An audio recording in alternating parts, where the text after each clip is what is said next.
welcome back to my channel. In today's video, I'm just gonna be giving my own take on my experience as an international student in Munich, on the things that differ between Germany and my home country, Nigeria, when it comes to education, and things that I find interesting, striking, just different in general. So, welcome back to my channel. Let's get right into the video, shall we? Firstly, one thing that really stood out for me with Germany compared to Nigeria was the level of assessments.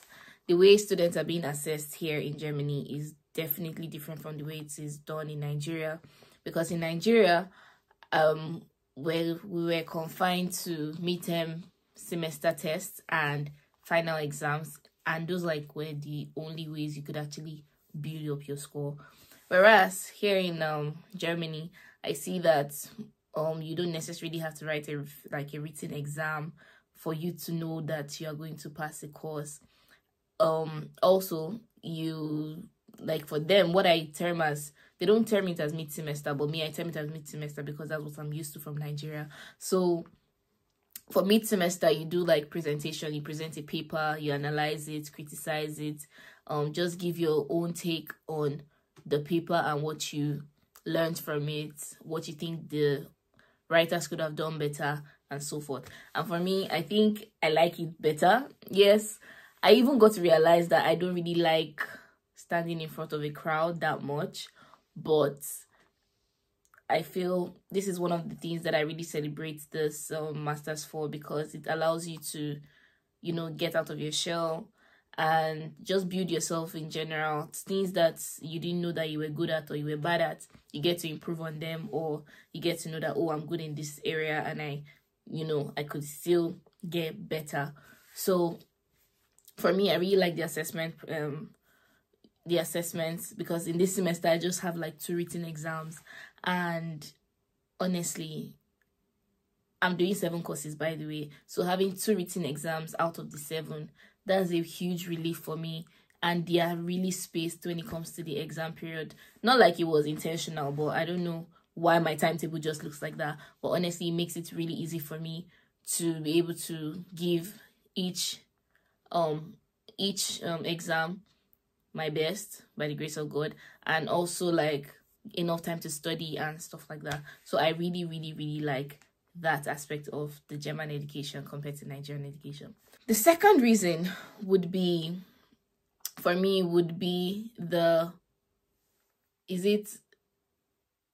I think it's the freedom. The freedom that comes with the German education is massive.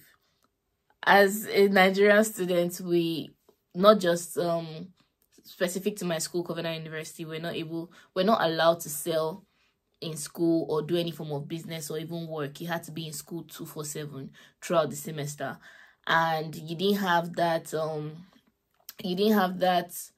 opportunity to build yourself in the workforce, except during internships like IT, which was compulsory for mostly the science students and not even the arts or business students. It wasn't really compulsory for us. So it was if you want to actually build some form of experience in the workforce, you have to take your holiday period to actually build that skill.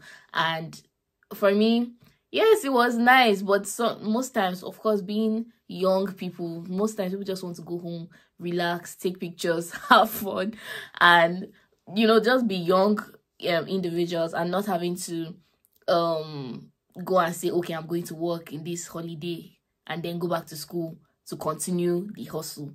Nobody wanted that, but except some people, but I don't know. But me, I wanted to go home, enjoy my holiday after coming from such a place. We're not going to call it what it is, but yes, because a place that gave me a lot of headache. So I wanted to go back home to relax, enjoy my family, enjoy friends, hang out with people, and not exactly work. But here in Germany, I'm seeing bachelor students are already having full-time jobs, and their school is part-time for them, and they just get to go to school when they feel like it. I'm like, it could never be it could never be my place. But then I know that in some federal schools in Nigeria, many people could actually run their businesses successfully, but unfortunately for private students, like that, like myself, that was in Covenant University, businesses were allowed, but they were very, very regulated, and it was just really regulated. So even if you wanted to start up a business, sometimes you have to be I just feel like it was a hassle. People that did businesses in CU, like maybe Punch, and then the businesses were also very limited, because you had to, like, most people were doing like selling punch, fruit punch, or they will go to the shawarma spot, because most times in Covenant University, the shawarma spot was actually very crowded. Went from the period of maybe, let's say, 5 p.m. to like the time for coffee, which was like 10 p.m. So most times, what am I saying? 9 p.m. was curfew. Yes, 9 p.m. was curfew, if I remember clearly. So most times, that shawarma spot or the pizza burger area, they were very, the wait time was long. So people go there, business people go there to buy as many shawarma or pizza burger that they could get, come back to the hostel to sell it at, I think, a higher price. Yeah, I think a higher price. They sell it for a higher price, or at a higher price. I can't really remember, but then they do that most of the time. Or there are even some foundations that came up with selling food in the halls, because most times students come back from school tired and late, and they just want to get into their hostel and sleep, and the last thing on their mind is to go and struggle for food that is literally the remnant at the cafeteria. So most times, this is just a full gist of Covenant University. But yeah, it's just the business in line was just, it was very, very limiting. And there was even a time I was hearing something about there has to be percentage given to somebody in order to, you have to register your business, have a percentage being taken out and all that. And bruh, it's stressful.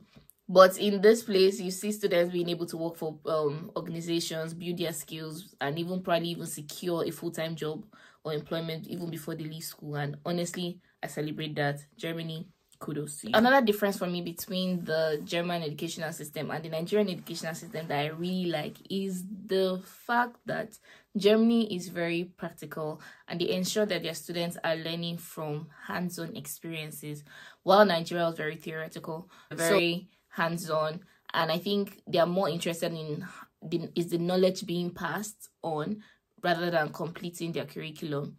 And that's something I really celebrate here. In Nigeria, we're very theoretical. Okay, based on this, based on that, based on this. And I understand because of our limited resources. But either way, these are just the differences between these two countries for me. Another thing I want to say, I think is number 4, is the fact that students are able to freely speak here. Oh my God. That is something I really celebrate. And somehow I feel like I'm being kind of traumatized. And, you know, being here, because many times that you know the answer to a question, but you're scared of speaking out. Why? Because you think you're wrong. You think somebody's going to say, oh no, that's not it. Oh, nope. And you're for the fear of embarrassment, you don't just say anything. And I would say this happens to me a lot, because I'm even trying now to even try to speak up more and just express myself. I've come to realize that in this place, there's no right or wrong answer. But in Nigeria, if you're not saying the same thing that the lecturer thinks, is like, no. And I even see people just open, the lecturers are like, okay, so they're asking a question after maybe discussing a paper, they're asking a question and they're like, okay, what do you guys think about this particular, they ask a question, and people are giving their opinions, and then sometimes people don't even say anything, and the lecturer is like, oh, you know what, okay, no answers to this question, give me any comment you may think, anything that you found interesting about the paper, just anything, say something, participate. But in Nigeria, it's like I'm having PTSD, but yeah, like, it's like, oh, okay, Neka, at the back, you pressing that iPhone, answer this question. Bro, I've not been listening to you since. I don't even know what you're saying, and this place is hot. Like, why is stressing me? So it's just, the difference is nice, because I feel like most times it wasn't really that Nigerian lecturers really had a vendetta against their students, but I just feel like somehow they were always looking for ways to humiliate or embarrass the students, which kind of like adds to the person. I don't know, it either makes or breaks that person. And for me, I wasn't really humiliated a lot, but I've actually learned to not take myself too seriously. But I see how people are being humiliated, you know, actively. Sometimes some lecturers are picking on you like you have a personal beef with this person. And I'm like, what the heck? Like, what's that? But anyway, for me, I just say, I think these are things that maybe, I know that Nigeria is really built differently, but I want people to understand that students, they come to school to learn. If they knew better, they wouldn't be there. So if students are there to learn, please allow them learn, allow them fail, and allow them, you know, try to pick themselves up afterwards and be able to speak words of wisdom into students rather than having to consciously and constantly bring them down. That weighs on their personality, that weighs on their self-esteem. Imagine somebody already struggling with their self, mentally, everything, and then they're going outside to meet lecturers that are meant to be their protectors, constantly degrading them because they don't know a certain thing. And people also need to understand that students are going through a lot too. In as much as you may say, oh, this person is still young, this person is this person that, but people are actually going through a lot. So if they're not able to participate, sometimes in that moment their mind is somewhere else. It's not necessarily about the opposite sex or something frivolous. People are carrying burdens, and it's nicer, and it would be great for lecturers, especially in Nigeria, to be nicer to their students, because it just builds up. Like, you have an opportunity to make an impact in people's lives. Let them remember you for something, you know, uplifting, someone that uplifted their spirit and someone that just made them feel good about themselves. It's actually a plus for you, and that's always how they're going to remember you. These guys have a lot of workshops, lectures outside of the academia, actually relating to the academia, but not a course that you can take, or it's not something that adds to your credit in any way. It's just if you want to build up your knowledge on a particular topic. They always have a lots of lectures which you can always attend. Some they tell you always it's being talked about in German or in English, so you just like, you know, you just see how they're very communicative. Yes, and in Nigeria we did that as well, but most of the time it was very compulsory. And you know, I know they say, oh, if students don't get that hard hand, or if they don't make it compulsory, students will not take it seriously and all. But honestly, like, many of the things that were being forced on students today, nobody really uses it for anything. And I know that, yeah, I just feel like there are really ways to discipline students. And remember that these students are, everybody's at different levels in their lives, and not everybody is going to be able to be measured by a certain yardstick. So I just feel, I know, like, cut students some slack. I know this is weird, and it's like, yes, cut students some slack, makawai, but I think it will just, you guys remember that you guys are building up adults and leaders of tomorrow, and you have the opportunity to make an impact. And that's just what I'm saying. Another point of mine would be the communicative structure in this place. These guys, I like the fact that they gave, you know, your student's email is literally your information box.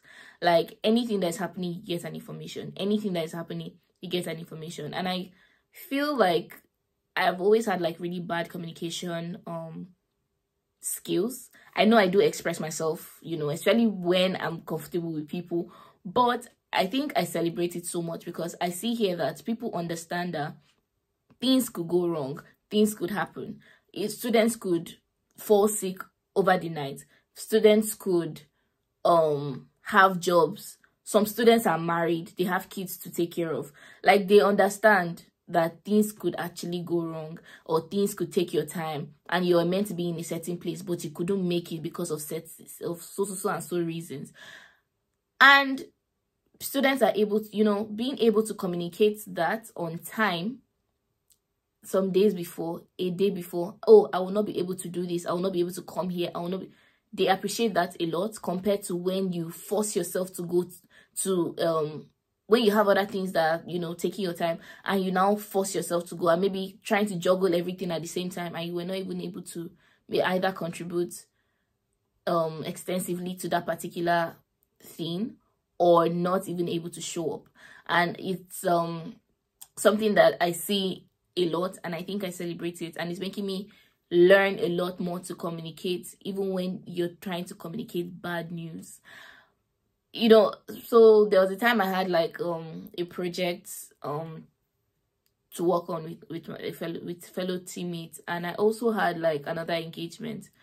I communicated this to the group that I would try and make it, but this was what was happening. Now, because I was able to communicate that ahead of time, unfortunately, I didn't go for the presentation, but I had done my own part to contribute to the work. Thankfully, it wasn't like an individual presentation where everybody had to speak, but at the end of the day, being able to communicate that was good enough for them to say, okay, these people could not make it because of so and so reasons that they had stated previously.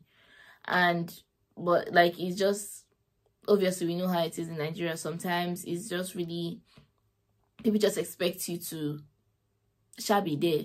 They're like, if you're not dying, if you're not the one dying, make sure that you're there. And honestly, I think that's a very toxic I don't even know. I think it's not a good energy at all. I think we have to actually give ourselves grace, cut ourselves some slack, and understand that things could go wrong. Many people are not okay, but they keep trying to go to a job that they don't like. And I understand it's not every job that you like, but you need to make ends meet.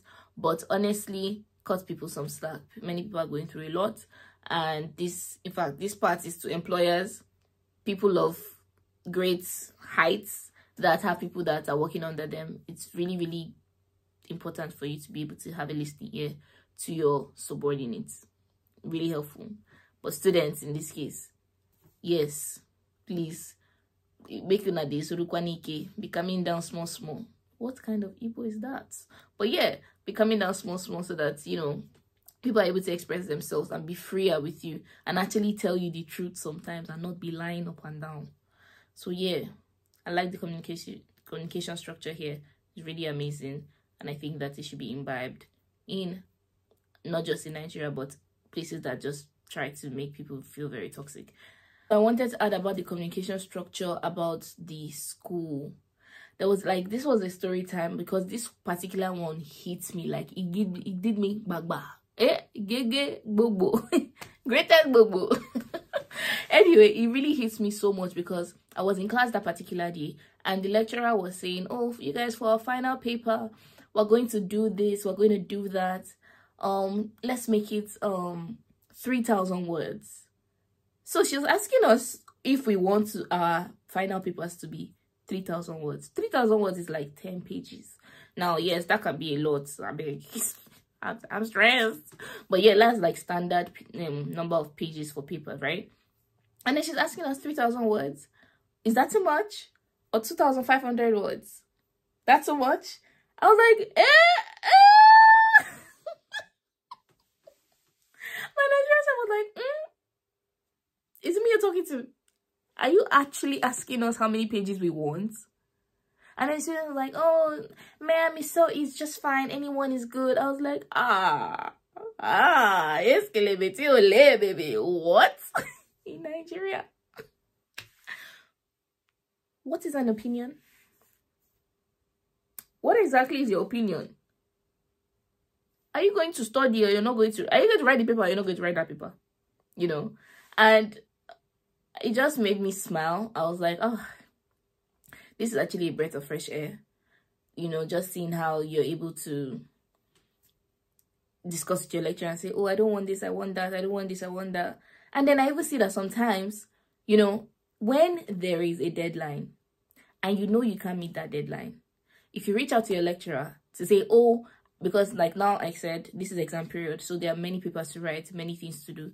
And there was a particular paper I was to submit in March, and in the middle of March, and the lecturer just wrote us, "Oh, you guys, I know you guys are having so much to do. This, da. Please, it's fine. We're moving this paper to submit on towards the end of March." I was like, hello? Hello? Excuse me, ma. God will bless you. God will bless you. And honestly, that is a real relief. It brings down your shoulders. It just makes you want to do better, because you see that these guys, they just want you to do the work and know that you understand what you're being taught. Another thing I really like about this place as well is the fact that they give a lot of feedback. Honestly, I am celebrating that. You know, the feedback, which also most times the feedback actually can be used in other courses that are not, you know, that has no relation with that course. And honestly, it's just really nice. So yeah, these are just the things that I really celebrate about my education here in Germany, and I'm actually honestly grateful for it. And yes, another point I would like to make is Germans allow you to eat, or the lecturers allow you to eat in class while class is going on. It just made me think of, where in my bachelor's, where do you want to eat in class? Where? Because like, I remember, you know, you're eating in class, they'll tell you to, you know, yes, come with that food, or throw it away, or dump it in the dustbin. Oh my, I just remember that as I came back from school, and I'm just laughing.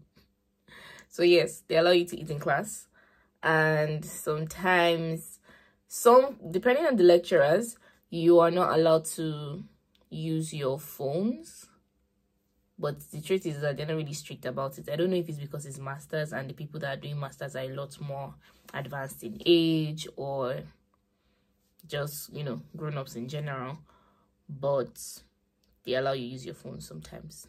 But if you can try as much as possible not to use your phones, maybe pay more attention to help a great deal. So yeah, I just thought to add that. Yeah, it's more like a comparison type thing.